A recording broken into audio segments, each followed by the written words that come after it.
So last night I was driving in the car on my way to yoga, and I was just having this like nice little moment. I was thinking about time, how there's another holiday season here already again, and it seems like the years are flying by.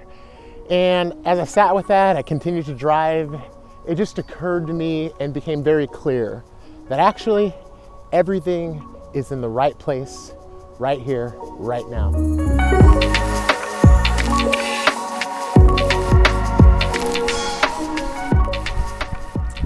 So imagine that. Imagine that you actually are in the right place at the right time and everything is unfolding just the way it should. That's not easy. It's easy to say, it's easy to intellectualize, but when it comes down to it, when you have your boyfriend, your girlfriend, your kids, your bills, your job, your social life, all these things to deal with, life can get going at a very fast pace, and a lot of times we find that it sweeps us off our feet. And I've discovered as you get older, it really seems like time is flying by. And what I've come to find out really is that it's not that time is actually flying by faster, but as you get older, you have more things on your plate.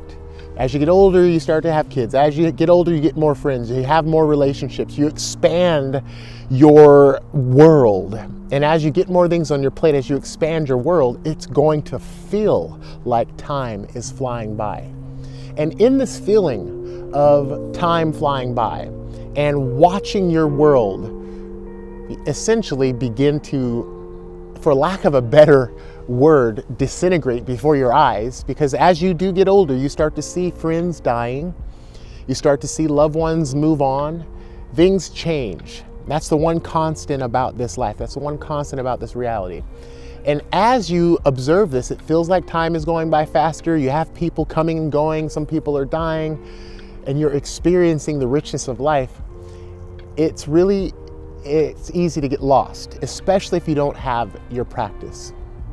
And so if I could just share something with you today on this whole topic of time and time flying by and things feeling like they're getting faster and watching the seasons come and go and watching the gray hair start to come and you're feeling like you're getting older.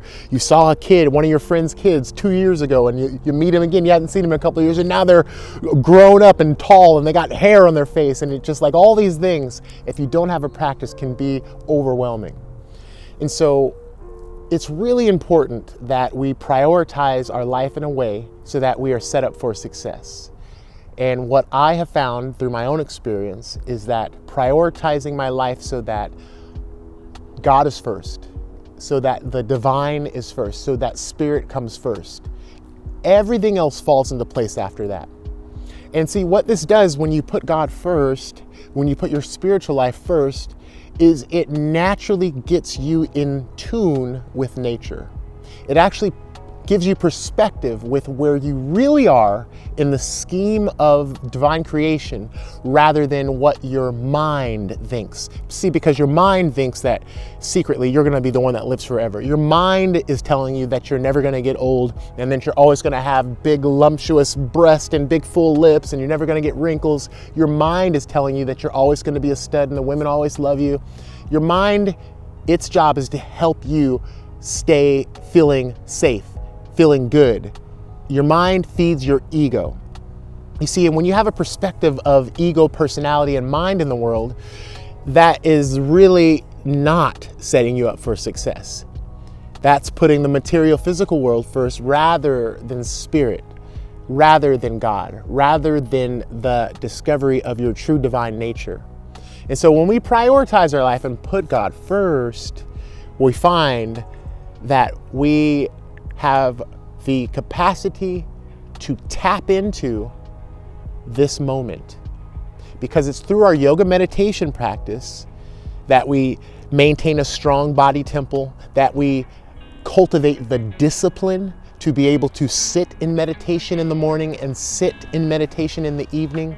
And from that strong body, that clean temple, from the time we take, the time we set aside, that investment of our time, it allows us to check in with our higher self, with our soul, which is created in the likeness and image of God. It allows you to check in with your guides so that you are always aware of this moment. You see, because this moment, the secret is it's always here. When your mind starts to play around, however, it has you worrying about the future and dwelling on the past. So when you're dwelling on the past and worried about the future, you have no time, you have no energy, you have no cognitive function for right now. And right now is where the magic's at. Right now, this moment is where everything springs from, everything blossoms from. All the potential is here right now. All the peace is here right now. Your immortal self, your timeless being is right here right now.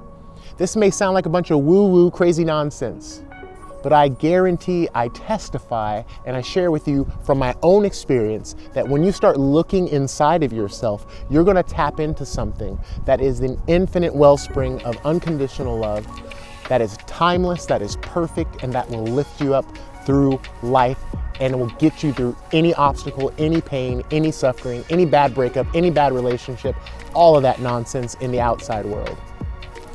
So I implore you to get curious about your yoga meditation practice, to turn up the volume on your spiritual seeking, to begin to make some effort to surround yourself with good, beautiful, amazing people that are bright and positive, that are doing good things in the world, that want you to succeed.